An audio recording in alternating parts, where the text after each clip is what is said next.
दोस्तों आपका हमारे YouTube चैनल में स्वागत है। दोस्तों आज हम मनोविज्ञान की पहली इकाई बाल विकास के महत्वपूर्ण क्वेश्चनों की सीरीज लेकर आए हैं। दोस्तों हम क्वेश्चनों को अच्छी तरह से समझाने वाले हैं और यकीन मानिए इससे बाहर एग्जाम में आपको एक भी क्वेश्चन देखने को नहीं मिलेगा। तो ये वीडियो दोस्तों आप अंत तक ज़रूर देखिएगा। तो देखिए पहला क्वेश्चन। दोस्तों हम क्वेश्चन के साथ साथ उसका जो भी कॉन्सेप्ट है उसको भी क्लियर करते जाएंगे। तो देखिए पहला क्वेश्चन क्या है, ब्रिजेज के अनुसार उत्तेजना भाग है। तो यहाँ पर देखिए दोस्तों एग्जाम में आपके सामने 4 ऑप्शन आएंगे, एक ऑप्शन इनमें से राइट है तो वो आपको सिलेक्ट करना है।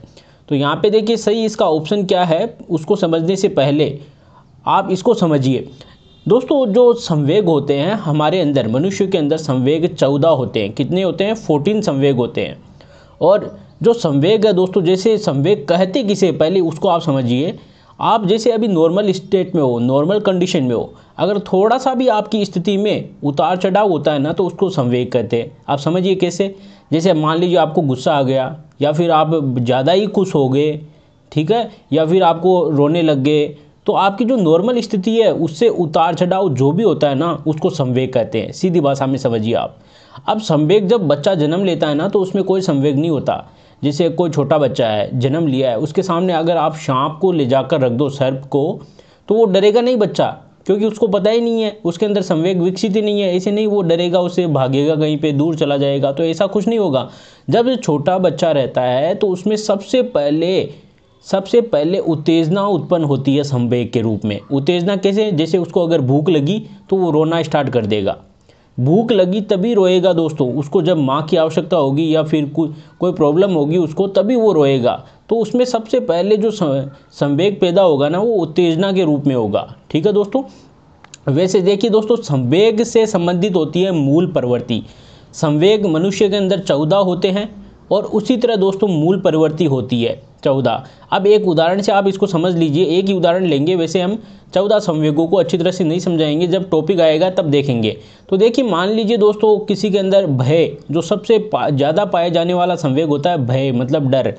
अगर किसी को डर लगता है तो क्या करेगा वो दोस्तों? मूल प्रवृत्ति क्या होगी? जब किसी के अंदर संवेग भय के रूप में उत्पन्न होगा तो उसकी मूल प्रवृत्ति क्या होगी कि वो वहाँ से दूर चला जाएगा, मतलब पलायन कर जाएगा, उससे वहाँ से उस कंडीशन से भाग जाएगा। तो यह मूल प्रवृत्ति होती है। जो संवेग होते हैं ना, संवेग के साथ साथ मूल प्रवृत्ति भी उत्पन्न होती है।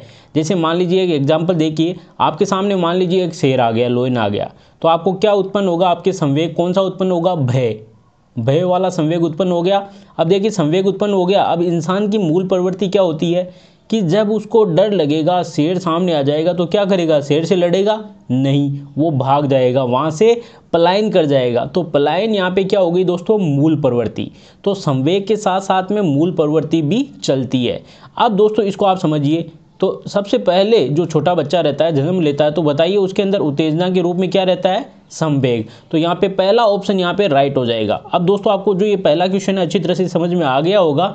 और इसी तरह दोस्तों हम सारे जो क्वेश्चंस हैं उनके कॉन्सेप्ट क्लियर करते चलेंगे। अब दूसरा क्वेश्चन देखिए दोस्तों, चाइल्डहुड एंड सोसाइटी के रचयिता है। ये तो एक पुस्तक है और पुस्तक के सीधा आपको याद रखना आंसर, इसका आंसर क्या होगा दोस्तों? सी एरिक्सन, इरिक एरिक्सन। अब देखिए दोस्तों एरिक्सन है, इन्होंने मनोसामाजिक विकास का सिद्धांत दिया था और इनकी एक ये महत्वपूर्ण पुस्तक है चाइल्डहुड एंड सोसाइटी। और इसके अंतर्गत इन्होंने क्या कहा कि एक बच्चे के विकास के लिए समाज होता है ना वो भी काफ़ी महत्वपूर्ण होता है। और इन्होंने अपने सिद्धांत को 8 स्टेप में बांटा था। तो इनका जब सिद्धांत आएगा ना तब उसको हम विस्तृत रूप से अच्छी तरह से समझेंगे। फिलहाल आप इस पुस्तक की रचयिता के बारे में याद रखिए। तो इसके रचयिता कौन है दोस्तों? एरिक्सन, जिन्होंने मनोसामाजिक विकास का सिद्धांत दिया था। आगे देखिए दोस्तों, छद्म परिपक्वता का काल होता है। अब इसमें देखिए सबसे पहले आपको पता होना चाहिए कि विकास की मुख्य 4 अवस्थाएं होती है। आपको पता है विकास की 4 अवस्थाएं कौन कौन सी? एक शेषवावस्था, जो 0 से जन्म से लेकर 6 वर्ष तक का जब बच्चा हो जाता है ना तो शेषवावस्था रहती है। इसके बाद में 6 से लेकर 12 तक रहती है दोस्तों बाल्यावस्था। 12 के बाद में रहती है दोस्तों किशोरावस्था, 18-19 तक। ठीक है, 19 के बाद में रहती है दोस्तों युवावस्था, या जिसको हम बोल सकते हैं प्रौढ़ावस्था आगे। ठीक है, तो ये आपको याद रखना है दोस्तों। मेनली जो 3 अवस्थाएं हैं मुख्य, शेषवावस्था, बाल्यावस्था और किशोरावस्था, इन तीनों को आपको याद रखना है। तो यहाँ पे देखिए छद्म परिपक्वता का काल है। अब इसको समझिए, छद्म का मतलब क्या होता है दोस्तों, मिथ्या। जैसे आपने देवताओं के जो सीरियल वगैरह देखते थे तो वो छद्म वेश में आ जाते थे राक्षस। तो छद्म का मतलब क्या है, झूठ या मिथ्या। अब देखिए दोस्तों, आपने छोटे बच्चों को देखा होगा, जब वो स्कूल जाना स्टार्ट कर देते हैं तो घर आकर क्या करते हैं कि एक मैडम बन के, या जो छोटी बच्ची रहती है ना, वो ऐसे पढ़ाती है, घर आके दीवार पे जो दरवाज़ा रहता है उस पर लिख देती है, या दीवार पे लिखती है और एक तरह से टीचर की नकल करती है। ठीक है दोस्तों, आपने भी किया होगा। तो वो एक तरह से क्या है, छद्म परिपक्वता, मतलब ऐसे दर्शाते हैं वो कि हम तो बड़े बन गए, मैडम बन गए या सर बन गए, लेकिन वास्तव में दोस्तों ऐसा होता नहीं है। तो बताइए ये कौन सी अवस्था के अंदर होगा, बाल्य अवस्था के अंदर। बाल्य अवस्था में कौन सी अवस्था, देखिए यहाँ पर बाल्य अवस्था को दो भागों में बांट दिया है, एक तो पूरी बाल्य अवस्था, एक दूसरी है दोस्तों उत्तर बाल्य अवस्था। तो इसका जो सही आंसर होगा ना, उत्तर बाल्य अवस्था। अब बाल्य अवस्था के अंदर क्या होगा, बच्चे पढ़ाएंगे और ऐसे दिखाएंगे जैसे वो एक तरह से बड़े हो गए हो, छद्म रूप से परिपक्व हो गए हो, मतलब झूठ रूप से ऐसे लगता है कि वो एकदम बड़े बन गए हैं, उम्र में बड़े हो गए हैं। तो ऐसा होता नहीं है दोस्तों। अब देखिए दोस्तों, ये किसने कहा था छद्म परिपक्वता का काल, किस अवस्था को, बाल्य अवस्था को। तो इसको कहने वाले थे दोस्तों रोस। कौन थे दोस्तों, रोस।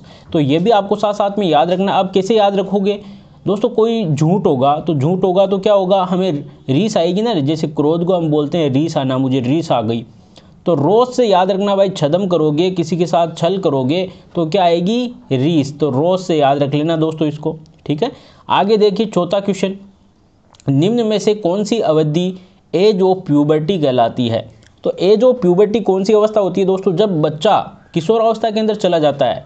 मतलब किशोर अवस्था में जो पूर्व किशोर अवस्था होती है, किशोर अवस्था को भी दो भागों में बांट सकते हैं, पूर्व किशोर अवस्था और जो उत्तर किशोर अवस्था। जो पूर्व किशोर अवस्था होती है, मतलब किशोर अवस्था की जब शुरुआत ही होती है, लगभग दोस्तों जो महिलाएं होती है, जो बालिकाएं होती है, उसके अंदर 11 वर्ष की जब वो हो जाती है ना, 11 साल से लेकर 13 साल के बीच में एज ऑफ प्यूबर्टी होती है उनकी। और इसी तरह जो लड़के होते हैं ना, लड़के के अंदर 12 साल से ये स्टार्ट होती है, 12 से लेकर 14 के बीच में एज ऑफ प्यूबर्टी, या इसको एज ऑफ ब्यूटी भी कहते हैं। तो इसके अंदर क्या होता है दोस्तों, देखिए इनमें से ऑप्शन में से आपको चुनना है कि एज ऑफ प्यूबर्टी कौन सी है। 3 से 6 वर्ष ये तो नहीं होगी, ये तो नहीं होगी। इसके बाद में सेकंड वाला ऑप्शन देखिए दोस्तों, 13 से 16 वर्ष, ये थोड़ी आगे चली जाएगी, ठीक है ना। और इसके बाद में देखिए दोस्तों 16 से 19 वर्ष और 10 से 12 वर्ष। तो इसमें से सही आंसर कौन सा होगा दोस्तों, तो ऑप्शन के बेसिस पे दोस्तों सही आंसर इसका क्या बनेगा, 13 से 16 वर्ष। वैसे यहाँ पर देखो तो 10 से 12 है, लेकिन यहाँ पर दोस्तों ये बाल्य अवस्था का भी एंड नहीं हुआ है अभी तो यहाँ पे, ठीक है ना। तो ये आपको ये याद रखना है, ऐसे ऑप्शन के बेसिस पे आपको आंसर देना है, ऑप्शन देखना आपको तभी आंसर देना है। पांचवा क्वेश्चन देखिए दोस्तों, लेव वायोगत्स्की के अनुसार अधिगम। अब देखिए जो वायोगत्स्की थे, इन्होंने सामाजिक विकास का सिद्धांत दिया था।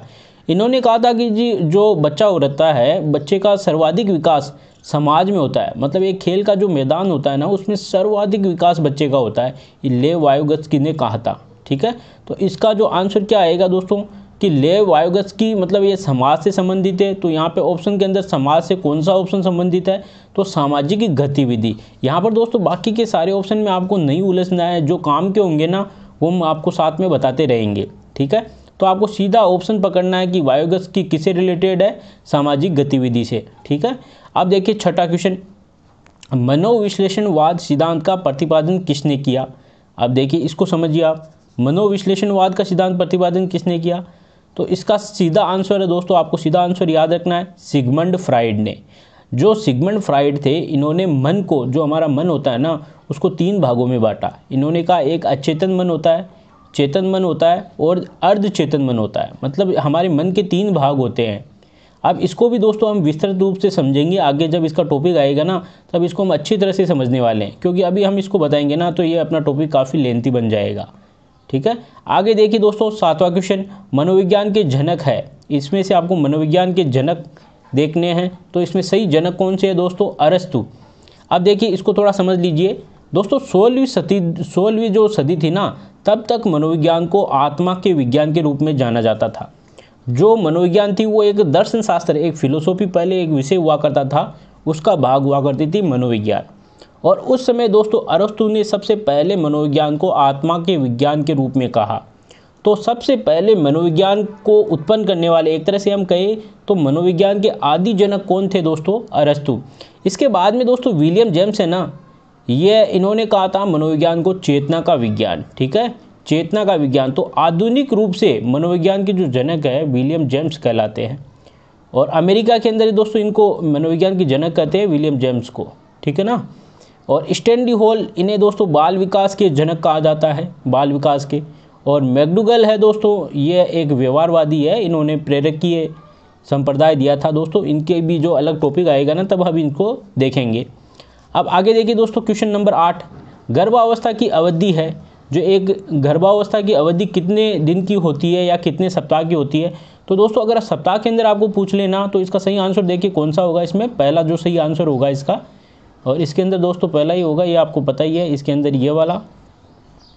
तो यहाँ पे आंसर जाएगा दोस्तों 270 दिन। वैसे गर्भावस्था की अवधि होती है दोस्तों 40 सप्ताह। कितनी होती है? 40 सप्ताह। और अगर हम दिन के बेस पे बोले तो 270 से लगभग 280 दिन होते हैं, लगभग 9 महीने और 10 दिन गर्भावस्था की अवधि मानी जाती है।